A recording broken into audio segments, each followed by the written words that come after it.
Olá, meus amigos, olá, minhas amigas, concurseiros, concurseiras. É um prazer enorme estar reunido com vocês para mais uma videoaula de Direito Constitucional. Hoje, no nosso 32º encontro, dividiremos a aula em duas partes. A primeira para falar do direito à herança e a segunda para falar do direito do consumidor. Essa segunda parte propriamente dita, uma parte um pouco mais breve, mas também com informações importantes para o concurso. Antes de iniciarmos, se faz necessário aquele breve resumo sobre a aula passada, onde nós tivemos oportunidade de verificar temas afeto à propriedade intelectual. E eu disse aos senhores que o tema mais importante é a discussão que num futuro próximo será objeto de questionamento sobre as biografias autorizadas ou não autorizadas daquele sujeito da obra, basicamente quando envolve artistas consagrados no cenário nacional ou internacional. Eu disse aos senhores que existiam duas correntes, a que tende a prevalecer exigirá, conforme o próprio projeto de lei, a autorização do sujeito da obra para que ela possa ser publicada. No entanto, existe uma segunda corrente que eu disse aos senhores, o argumento de descarte é dizer que a honra subjetiva, o que o indivíduo pensa dele mesmo, sempre será atingida se ele não estiver de acordo com aquela publicação, portanto, ele poderia vetá-la ou exigir uma indenização pela violação à sua honra subjetiva. Com isso, podemos dar início ao nosso 32º encontro, onde trataremos na primeira parte dos incisos 30 e 31 do texto constitucional, no artigo 5º. Vamos à leitura deles. Direito de herança, inciso 30. É garantido o direito de herança. Inciso 31. A sucessão de bens de estrangeiros situados no país será regulada pela lei brasileira em benefício do cônjuge ou dos filhos brasileiros, sempre que não lhe seja mais favorável a lei pessoal do decujus. Essa última informação, contida após a vírgula, é a informação que enseja os questionamentos nas provas dos concursos. É a informação mais importante a ser trabalhada na aula de hoje. Por isso, nós dedicaremos boa parte da aula para trabalhar essa informação. Vamos verificar. Herança. A herança, vocês vão entender como o objeto da sucessão. O indivíduo falece, a herança é considerada pela doutrina o objeto da sucessão. Frise-se neste primeiro momento que a disciplina do direito de sucessão está contida no Código Civil e é um tema afeto à prova de direito civil. Aqui nós vamos traçar as diretrizes gerais através da interpretação dos incisos constitucionais. Ainda, quando falamos de decujus, a expressão contida no inciso 31, estamos falando do indivíduo que faleceu ou do falecido. Decujus igual a falecido. Nós utilizaremos essa expressão aqui e o examinador utiliza essa expressão na prova para ver se você sabe, se você entende o que é o decujus. E ainda, essa terceira e última informação, a Constituição Federal garante o direito à herança, mas o seu exercício é regulamentado pelo Código Civil. Essas são as três informações iniciais, três informações básicas que os senhores têm que ter em mente, que os senhores não podem confundir. A herança é objeto da sucessão, decujus é o falecido e a disciplina do direito sucessório está contida no Código Civil e não no texto constitucional. Assim, vamos verificar aquela informação contida após a vírgula e o que nós podemos extrair daquela informação. Fica mais fácil através de ilustrações. De quem é a competência? Aquela informação contida depois da vírgula permite discutir de quem é a competência para a abertura da sucessão, para a abertura para que a herança seja verificada, para a abertura da sucessão é a expressão juridicamente correta. Veja, se o indivíduo tiver imóveis no Brasil e ele for brasileiro, sempre vai aplicar a lei brasileira. Não há discussão sobre isso. Isso se infere da interpretação do inciso constitucional. Imóveis no Brasil, indivíduo brasileiro, aplica-se a lei brasileira para a abertura da sucessão, para a verificação da herança, para a abertura do processo sucessório. No entanto, nós temos variações desses exemplos. Qual é uma das variações que se apresentam? Indivíduo estrangeiro com imóveis situados no Brasil. Esse indivíduo residindo no Brasil vai ser aplicado ao processo sucessório também a lei brasileira. Ainda, Uma terceira e última situação importante. Indivíduo com imóveis no Brasil. No entanto, esse indivíduo reside, esse estrangeiro, ele reside fora do Brasil, nós podemos também aplicar a lei brasileira. No entanto, face a ressalva, salvo se a lei pessoal do de cujos, que seria o indivíduo que mora em outro país, o estrangeiro que mora em outro país, for mais benéfica àqueles que terão direito à herança. Sempre que a lei do de cujos for mais benéfica, independente dele residir no território nacional, vai se aplicar a lei desse de cujos para beneficiar as pessoas que vão herdar os imóveis, o patrimônio deste indivíduo.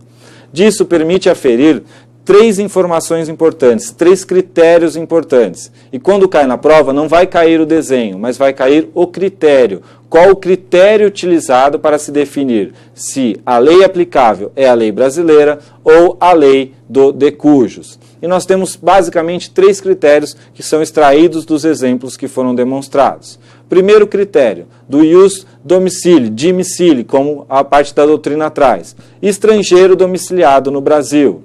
Segundo critério, o critério do ius patri, que diz o seguinte: a lei do de cujos estrangeiro domiciliado no Brasil é mais favorável. Quando a lei do de cujos for mais favorável à abertura ao processo sucessório, à abertura do processo sucessório, vai ser a lei aplicável ao caso em questão. E, por fim, o último critério do Fórum Res Citae, se o de cujos não for domiciliado no Brasil e a lei de seu país não for mais benéfica, aplica-se a lei brasileira. Basicamente, a regra que vocês vão levar para o concurso é a seguinte: vai ser sempre aplicável a lei brasileira, salvo se a lei pessoal do de cujos for mais benéfica ao processo sucessório. Nesses casos, havendo imóveis no Brasil e sendo mais benéfico, nós teremos a aplicação da lei pessoal do de cujos. Vamos repetir. A regra é a lei brasileira.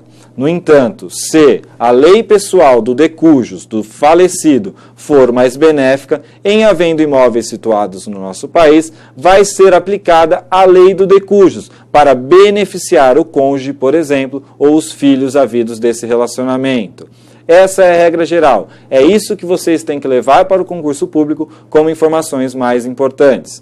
Os exemplos, os desenhos foram apresentados para situar os senhores em quais casos, por exemplo, vai ser aplicada a lei brasileira, para demonstrar aos senhores que a regra geral é a lei brasileira, salvo se a lei pessoal do de cujos for mais benéfica. Dando continuidade, uma questão sobre o assunto. A sucessão de bens de estrangeiros situados no país será em todas as situações reguladas pela lei brasileira em benefício do cônjuge ou dos filhos brasileiros. Essa resposta está incorreta, porque ela só será aplicada a lei brasileira se a lei pessoal do de cujos não for mais benéfica.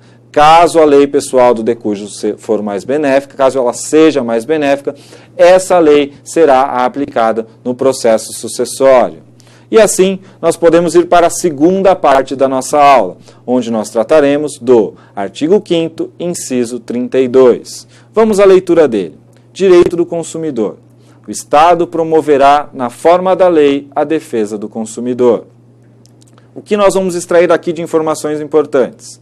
Que esse direito, esse inciso, constitucionalizou a Lei de Proteção e Defesa do Consumidor, ensejando a elaboração da Lei 8.078 de 90, Código de Defesa do Consumidor, como ele é popularmente conhecido. E ainda, que a nossa Constituição foi influenciada pelas Constituições portuguesa e espanhola. Professor, só essas informações bastam? Não, não bastam. Aqui é importante trazer uma ideia de um fenômeno chamado microsistema jurídico. Depois do advento da nossa Constituição Federal, em 1988, nós tivemos o surgimento de diversos microsistemas jurídicos. Por que esses microsistemas jurídicos surgiram? O legislador verificou que a elaboração de novos códigos, por exemplo, era muito trabalhosa. Ele entendeu, então, que era necessário leis mais modernas para tutelar as relações existentes em nosso país. E dessa forma começou a criar microsistemas. Nós temos, por exemplo, o sistema do direito civil, direito penal, e o legislador começou a criar microsistemas jurídicos. criando, por exemplo, o Estatuto da Criança e do Adolescente, o Estatuto do Idoso, o Código de Defesa do Consumidor, o Código de Trânsito Brasileiro.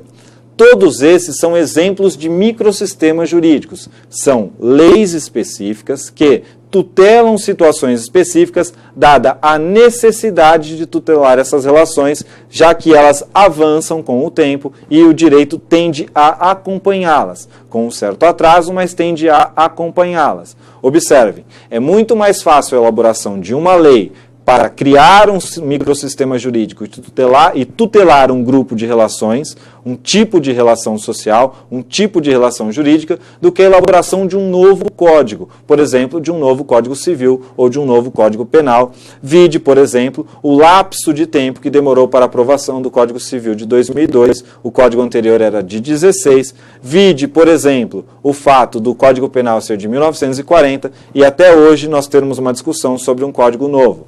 Portanto, o que fez o legislador após a promulgação, após o advento da Constituição de 88? Ele criou diversos microsistemas jurídicos. E o Código de Defesa do Consumidor é um dos principais exemplos de um microsistema jurídico criado para tutelar um determinado grupo de relações sociais, um determinado grupo de relações jurídicas de forma abrangente, sem a necessidade de um novo código, por exemplo. Ele é mais específico do que, por exemplo, o Código Civil e tutela essas relações específicas. Essa é a primeira informação importante. A segunda informação importante é uma decisão do STF que considera que as relações bancárias e financeiras devem sim ser tuteladas pelo Código de Defesa do Consumidor.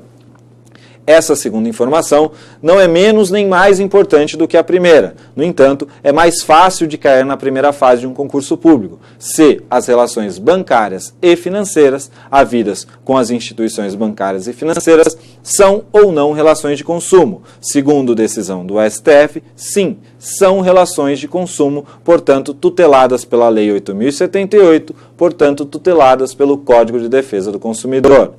A ideia dos microsistemas trazidas na aula de hoje, ela é importante para uma prova escrita, quando, por exemplo, o examinador possa perguntar aos senhores para discorrer sobre o Código de Defesa do Consumidor ou discorrer sobre o direito constitucional de proteção ao consumidor contido no texto constitucional.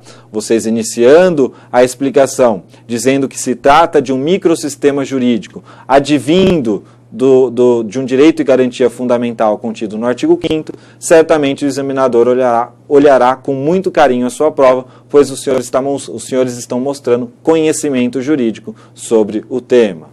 Com isso, nós já podemos encerrar mais uma videoaula, nosso 32º encontro. Fica aqui o meu contato. Caso vocês tenham dúvidas, podem enviar para a gente. Não deixem de ler a Constituição, não deixem de ler a Constituição, é muito importante, e de resolver provas e exercícios relacionados aos temas aqui apresentados.